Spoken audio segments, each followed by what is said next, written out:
Nikhil talked to me about diabetic blindness. I don't know the exact scientific term. I think it is diabetic diabetic retinopathy. I have just an anecdote from this. I have one of my father's friends. He has a minus 30 uh, prescription in both eyes. I think his his glasses, you can't even use those. With the new technology, you can slice the thickness of the glass. He's got the bottom of a Pepsi or like a Coke, that thick of glasses, and he has diabetes and whatnot. I did not know that eyesight and diabetes were related.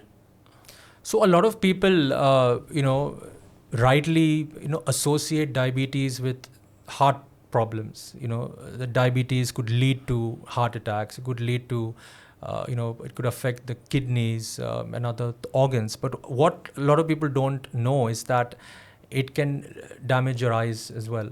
And you can call it diabetic retinopathy, or you can call it a diabetic eye, for example. But it can cause severe damage to your vision, and in extreme cases you could lose your eyesight altogether.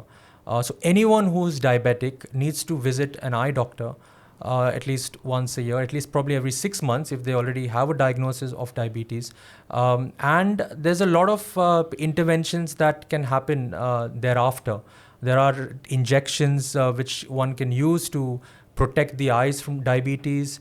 There's some laser therapies and a lot of things that can be done. So there is a treatment for it, but the problem is that people don't pay attention to it, and then by the time they go to an eye doctor, it's too late. They've lost most of their vision. So I think this is what needs to be told to people who are, especially those who are already, diagnosed as diabetic. I remember reading on your website, one of your supplements/drugs can even help people get rid of the reading glasses after the age of 40. I found that very interesting. Is that really possible?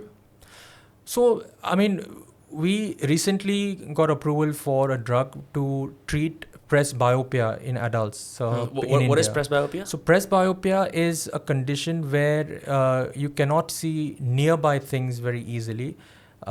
You can only your near vision is compromised.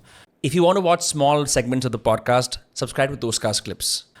It's not, you wouldn't call it a disease. It's basically a natural aging process of the eye. So they say once you turn 40, your muscles get weak in the eyes.